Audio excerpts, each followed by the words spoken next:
All right, let's get back to it. So AOC tweets out. Now, this is just the other day. This is like on Tuesday, tweeting out, FYI, there's a fake account on here impersonating me and going viral.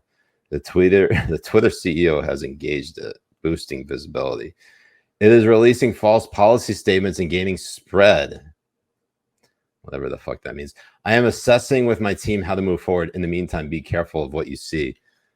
So she has the gray check, okay? You see that? Yes. The account that she's talking about, now I responded to her by saying, thanks, just followed AOC Press. AOC Press now has, look when before I followed 100,000 followers, okay? I hit follow. And after after this, 392,000 followers. That's the Streisand effect. That is the Streisand effect, indeed. Jay, how do you? There. At this point, what did you say? You said something along the lines of what? You couldn't even tell the difference between the two? No, I quote tweeted this one. I tweeted this, and I said, I honestly thought this was the parody account. But it's fucking hilarious. I mean, it has parody in the fucking name. It's in the name. Itself. Look, literally in the name. Different act. Parody. Like the whole thing. Parody is literally in the name. How do you like get twisted on that? You must think your followers and supporters are absolutely retarded if they can't distinguish between literally two accounts where one of which has the word parody written in it. Right. And it gets even better. The NBC actually wrote an article on it going after him. Did you see that article? No, I didn't. NBC. You didn't see the article? Oh my God, dude. NBC actually spent resources to pay some stupid bitch to write a report on this dude. Talking about how the guy was on Gabe, going over to, all this other shit, and how like it's all white supremacy and all this type of fucking garbage bullshit. So it's a verified Twitter account mocking AOC. Oh no, we must protect. It's just when you see shit like this that comes out, and journalists like to pretend that they're there to hold the powerful accountable. It is just fucking hilarious because they're full of shit. What they're doing right now is going after some fucking guy, that just does this for fun to protect a sitting member of Congress. Right. Essentially 100%. I got a drink. Oh, shit. Poor little AOC driving around in her fucking Tesla, not caring about her Ebola and fucking living in New York. It's really funny to me, and it might be. I have to say, I don't know if it has anything to do with the fact that we chose the thumbnail that we did.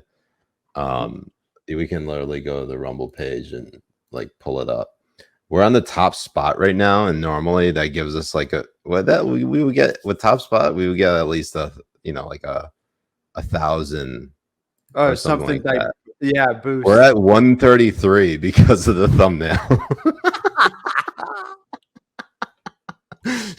Nobody's clicking on it. 0 people is, and then we have Western Collapse Report. Burn in hell, freaks.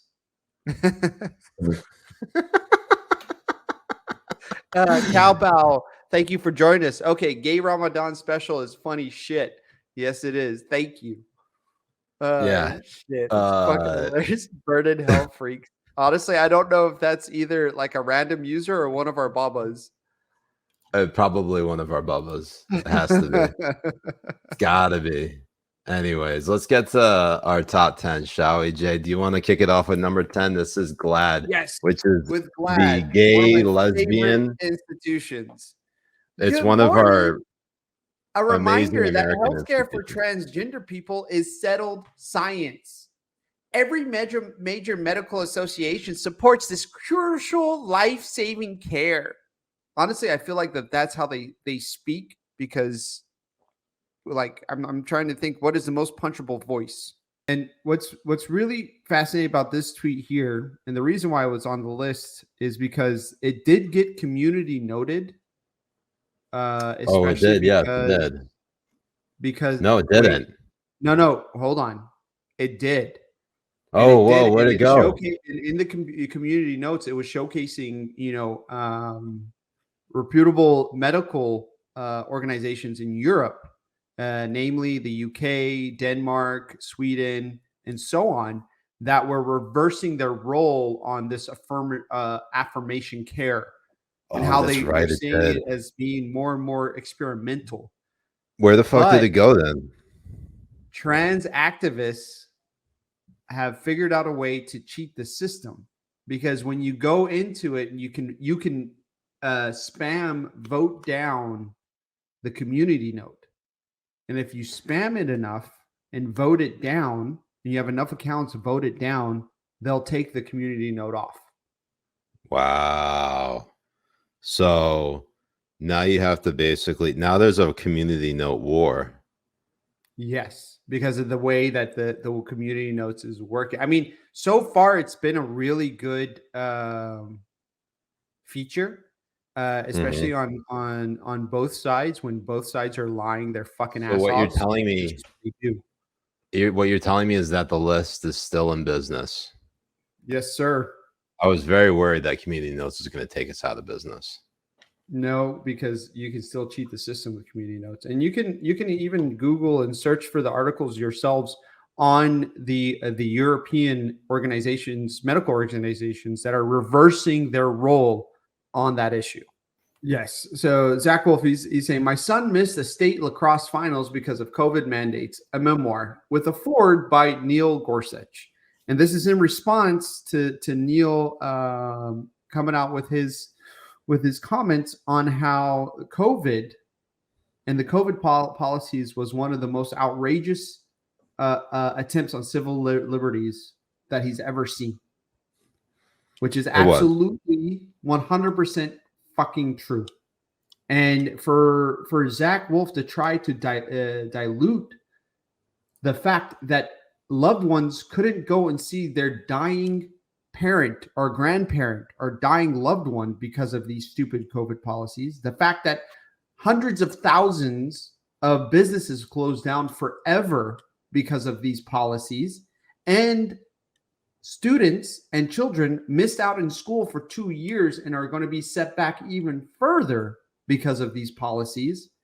Zach Wolf wants to come out and pretend he is being some sort of fucking normal normie, saying that the only reason why Neil was saying those comments was because of his son missing state lacrosse, totally dismissing the real effects that COVID had on our civil liberties. I mean, it was so easy for the government to steal those years away from you, to steal your business, to close your business down, to demonize you, and to take your rights away when it came to something like COVID. To try and minimalize it all the way down to a tweet like this is absolutely fucking disgusting. Not once during the pandemic did I feel like my civil liberties were infringed, not even a little. And that's good for you, you government dick sucking little bitch. The fact that he wants to come out and pretend that civil liberties weren't infringed on just because he was a little bitch that didn't care to be, masked up in his home forever, doesn't mean that other people who have things outside of being online, or outside of being a reporter, or outside being a whatever the fuck Zach is, and actually living life, didn't feel these true effects on them. And we're now feeling all of those effects happening to us right now, especially with the economy. Closing shit down and having all of these businesses closed down has had a real effect on the economy for us to be able to kickstart it back all over again. Oh, yeah. I think what's so crazy about it, Jay, is the fact that there are people in this world who simply want more government to govern them harder. And in the case of this with COVID, you have a person like this, they have law in their bio, they have law in their name, so I assume that they're an attorney. So it's not, trade secret law. Oh yeah, that explains everything. What I was trying to say though was that you have people out here who simply don't think that they are that, like, they will just dismiss any like violation of your civil liberties and civil rights because they're collectivist communists and they buy into all that fucking propaganda. It's kind of disgusting, honestly. Oh my god, this one is fucking hilarious. All right, so in the tweet thread, the first tweet, he's like, "We have a problem. Chick-fil-A just hired a VP of diversity, equity, and inclusion. This is bad, very bad. I don't want to have to boycott. Are we going to have to boycott? It's only a matter of time until they start putting tranny semen in the frosted lemonade at this point." Jay, I for one, the bad thing. Yeah, would. Who among us does not? That's protein. That turns it into a protein shake. Does he not realize that? Exactly. Man, that is truly sickening. Yeah, no, this is just, it's kind of weird, right? Who among us does not want to turn their Chick-fil-A lemonade into a protein shake? Mm-hmm. Terrible. Anyways, that's really number 6. And this is Hillary Clinton coming at number 3. Hillary Clinton coming. Now she's posting screenshots saying civil rights group warned tourists about traveling to Florida. It's the NAACP. And this other headline says Disney pulls plug on $1 billion development in Florida. A new office complex and relocation division from California would have created more than 2,000 jobs, but was scuttled as the company and Governor Ron DeSantis continue to feud. Hillary Clinton tweets out, oh, I should probably make this bigger. Ron DeSantis' ultra mega Florida isn't safe for people of color, LG barbecue plus people, or even multi-billion-dollar corporations. So day before he announced he's running for president, already he and Donald Trump haven't fully waged war, but definitely Trump was waging war on Ron DeSantis. It wasn't until DeSantis at least entered the race that I think DeSantis started hitting back. Doesn't matter. I love this though. People of color, LGBTQ plus people, multi-billion-dollar corporations. Like, that's the one we gotta be worried about the most, Jay. They're not they're gonna issue the poor multi-billion-dollar corporations. The poor multi-billion-dollar corporations. Those poor multi-billion-dollar corporations, Jay. Must be put into a protective class. We gotta protect the corporations, Jay. Look, for one, my heart is warmed by the fact that civil rights groups think that Florida is too dangerous for people to come to. My response to that, Jay, living in Florida, is good. Don't fucking come.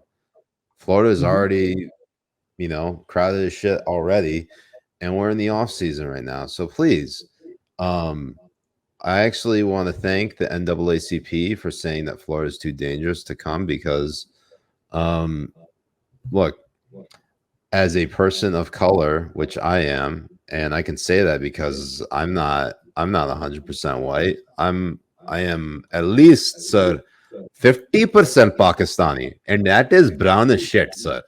Even though I am a VAP, a white ass Pakistani, and as a white ass Pakistani, I can say this shit.